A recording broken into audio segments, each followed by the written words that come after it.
You ever think about leaving this place? Somewhere they don't look at us funny just for sitting together? We will. And until then, we've got each other's backs, always. Go on, I'll see you around. I hate that around means apart. Mr. Anderson, how do you plead? Not guilty, Your Honor. I've made mistakes in my life, but I didn't do this. I've been fighting my whole life to be seen as more than a description. I'm tired. I just want the truth to matter. Why didn't you say anything? You knew me. Because I couldn't. I had to be fair. Fair? The world's never been fair. Not for people like me. You're right. I wish I'd done more, then and now. The courtroom was filled with the usual sounds of people waiting. Lawyers were shuffling papers. People watching were whispering quietly. And far away you could hear a gavel banging in another room.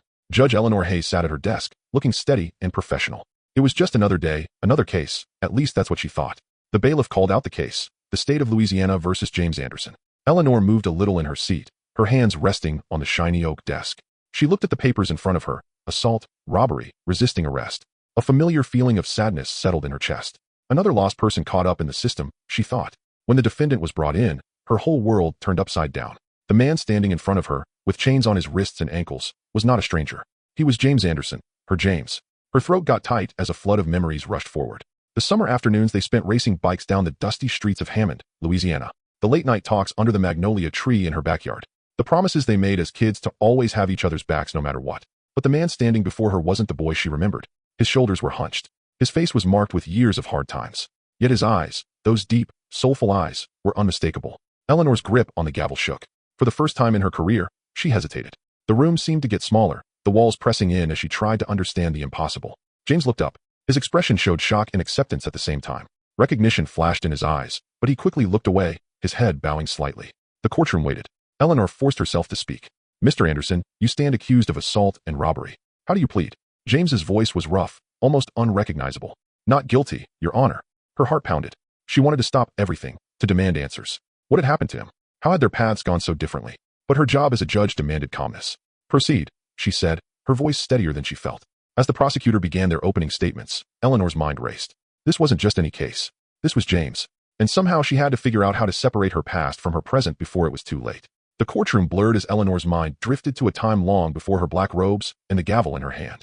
She and James had grown up on opposite sides of Hammond, Louisiana, divided not by distance, but by the unspoken rules of their separated town. Her family's house was a modest one-story with a white picket fence, while James's family lived in a worn-down home at the end of a dirt road, surrounded by fields. Their friendship had been unusual. She remembered how they met, an accidental encounter at the edge of a creek where she had wandered too far from her own backyard. James had been fishing, his line tangled in the reeds.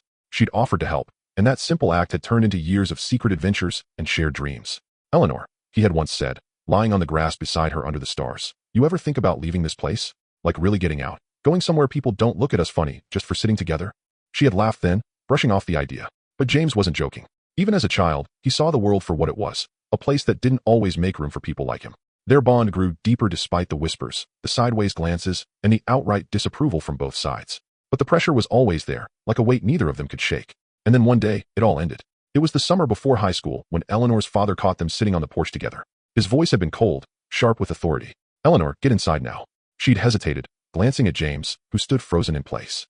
Go on, he had said quietly, his voice tinged with resignation. I'll see you around. But they hadn't seen each other again, not really. Her father forbade her from going near James, and soon after, James's family moved away. Eleanor threw herself into school, her ambitions carrying her far beyond the town of Hammond. She went to law school, chasing dreams of justice and fairness. But she never forgot the boy who had taught her what courage looked like. Now, sitting on the bench, she wondered what had become of James after she'd walked into that house and closed the door on their friendship. His record showed a series of arrests for minor offenses, petty theft, loitering, nothing that screamed of violent nature. But then again, how much of someone's life could you see in a few lines on a rap sheet? The prosecutor's voice snapped her back to the present. He was describing the alleged crime.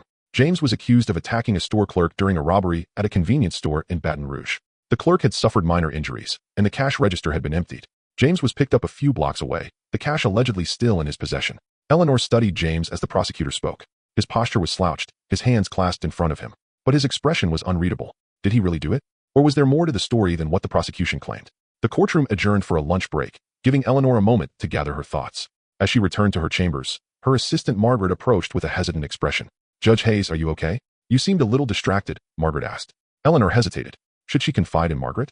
Would it be unprofessional to admit that she knew the defendant? Instead, she shook her head. "I'm fine. Just a lot on my mind." But she wasn't fine. How could she be when the past she'd buried so deeply was sitting just a few feet away, waiting for her judgment? The courtroom was packed when the trial resumed. Reporters scribbled notes. The clerk shuffled papers. And the prosecutor, a sharp-faced man named Richard Powell, was ready to deliver his case. "Ladies and gentlemen of the jury," Powell began, his voice firm. "This case is about violence. It's about a man who walked into a convenience store and without provocation attacked an innocent clerk before stealing the cash register contents. The evidence will show that James Anderson is guilty of this crime." Eleanor felt a knot tighten in her stomach. The prosecutor's tone was clinical, detached, as if James were nothing more than a name on a docket.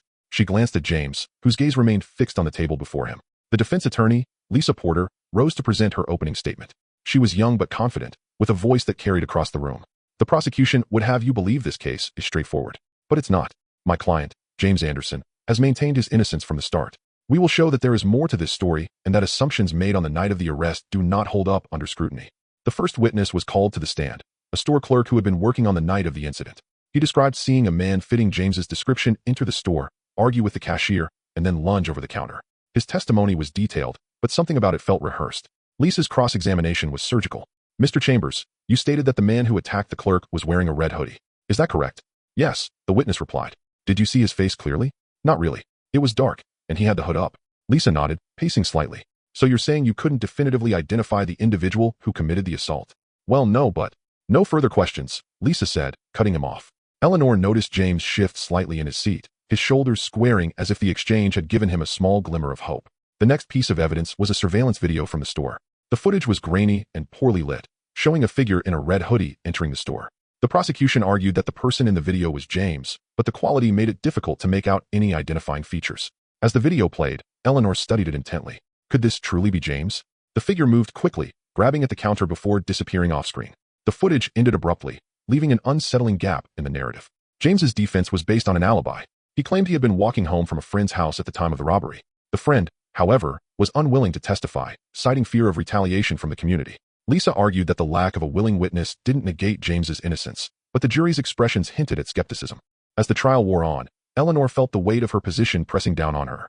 She was meant to be impartial, a pillar of fairness. But how could she be when every moment reminded her of their childhood? The boy who had once been her closest friend was now a man fighting for his freedom, and she was the one tasked with determining his fate. When the court adjourned for the day, Eleanor lingered at the bench, her fingers tracing the edges of the gavel. She wanted to talk to James, to ask him directly what had happened, but she knew she couldn't. Any contact outside the courtroom would jeopardize the case and her career. As she watched James being escorted out of the room in shackles, Eleanor's resolve wavered. She had always believed in the justice system, in its ability to reveal the truth. But for the first time, she wondered if the truth was something it could ever truly grasp. The courtroom buzzed with quiet murmurs as the trial reached a pivotal moment. It was the defense's turn to present their case, and Lisa Porter called her first key witness, Officer Daniel Harris, the arresting officer. Eleanor leaned forward slightly, her eyes narrowing. This was where the cracks, if any, might begin to show. Officer Harris, a burly man with a gruff demeanor, took the stand. Lisa approached him with deliberate calm. "Officer Harris," she began, "you were the one who apprehended my client, correct?" "That's right," he replied, his tone clipped. "You stated in your report that Mr. Anderson was walking 2 blocks from the scene of the robbery when you detained him. Is that correct?" "Yes." "And what led you to believe he was the suspect?" Harris shifted in his seat. He matched the description, a black male, mid-40s, wearing dark clothing. Lisa's eyebrows raised slightly. Dark clothing. But the suspect in the video was described as wearing a red hoodie. "Did you find a red hoodie in Mr. Anderson's possession when you searched him?" Harris hesitated. "No, but he could have discarded it." Lisa took a step closer. "Could have. Did you or any other officer conduct a search of the surrounding area to locate this supposed hoodie?" Harris's jaw tightened. "No, we didn't have time. He was apprehended quickly." Lisa pressed on. "So, to clarify, you arrested my client based on a vague description, without physical evidence linking him to the scene?" The officer's silence spoke louder than any words. Eleanor's gaze flickered to the jury. A few members exchanged uncertain glances. Lisa wasn't done. "Officer Harris, do you recall if Mr. Anderson said anything at the time of his arrest?" He protested. "Said he was innocent." And did you consider investigating his claim, or did you assume guilt based solely on his appearance? Harris's face reddened. I followed protocol. Protocol, Lisa repeated, her voice laced with skepticism. No further questions, Your Honor. The courtroom buzzed again as Harris stepped down, his credibility visibly shaken. Eleanor's heart pounded. This was more than just a trial now. It was a reckoning, not just for James, but for a system that seemed too eager to condemn him. The defense's next move was unexpected. Lisa introduced an expert witness, a forensic analyst who had reviewed the surveillance footage. The analyst explained that based on the height and build of the individual in the video, there was no definitive way to confirm it was James. Furthermore, the timestamp on the footage had been altered, raising questions about its reliability. The prosecutor attempted to dismiss the testimony as conjecture, but the jury appeared unsettled.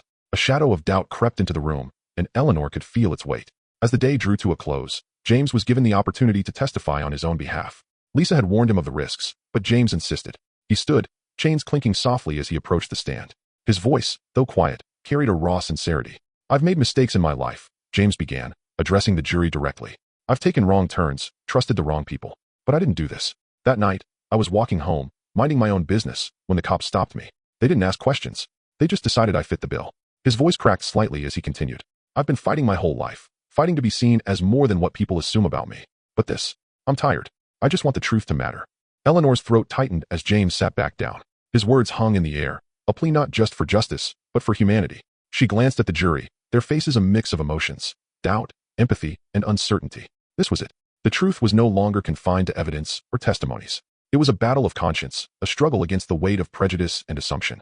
Eleanor knew that her role wasn't just to uphold the law, it was to interpret it in a way that served true justice. The final day of the trial dawned heavy with anticipation. The closing arguments were delivered with precision. The prosecutor leaned on the circumstantial evidence, urging the jury to trust the system's process. Lisa, however, pleaded for the jury to see beyond the surface, to consider the holes in the case and the humanity of the man on trial. Eleanor listened intently, her face impassive but her mind racing. Her role was clear. She could not sway the jury, but she would have the final word if their verdict left room for interpretation. The burden of ensuring justice weighed heavily on her. The jury deliberated for hours. The courtroom emptied and refilled as people stretched their legs or whispered among themselves. James sat quietly, his hands clasped tightly in front of him. He hadn't looked at Eleanor since the first day of the trial, and she couldn't blame him. What could she possibly say to make any of this better? Finally, the bailiff announced that the jury had reached a verdict. The room fell silent as the foreperson stood, a piece of paper trembling in her hands. In the case of the state of Louisiana versus James Anderson, we find the defendant. The pause was unbearable. Not guilty. The room erupted in a mix of gasps, murmurs, and even a few cheers. Eleanor tapped her gavel, restoring order. James's shoulders sagged as if a weight had been lifted, but his face remained unreadable. He had won his freedom, but it was clear this victory came at a cost. Eleanor addressed the court, her voice steady. The jury has spoken. Mr. Anderson, you are free to go. Court is adjourned. As the courtroom emptied, Eleanor lingered behind, watching James as he signed his release paperwork. For a moment, she thought he might leave without a word. But then he turned and approached her. The room was nearly empty now, just a few clerks tidying up and Margaret gathering files. James stopped a few feet from the bench, his expression guarded. You don't owe me anything, he said quietly. But I'd like to know why. Why didn't you say anything? You knew me. Eleanor felt her throat tighten, the words catching. Because I couldn't. I had to be fair. If I'd said something, it might have jeopardized the case. James studied her, his face a mix of hurt and understanding. Fair, he repeated. That's the thing, Eleanor. The world's never been fair. Not for people like me. She nodded slowly, her gaze dropping to the polished wood of the bench. You're right. I wish I'd done more back then. I wish I could have done more now. James sighed, the tension in his posture easing slightly. We were kids. We didn't know any better. But you know now, don't you? I do. Eleanor said, her voice firm. And I'm sorry. James gave a faint nod, then turned and walked away, his back straight as he disappeared through the courthouse doors. Eleanor sat alone in the empty courtroom, the weight of his words pressing on her. She had upheld the law, but the trial had revealed a deeper truth. Justice wasn't just about verdicts and evidence. It was about the lives shaped by systems far larger than any one person.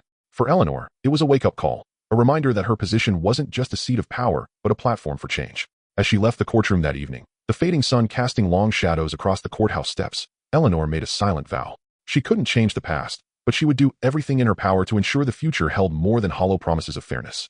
It would be hard, perhaps even impossible, but she owed it to James, and to herself, to try.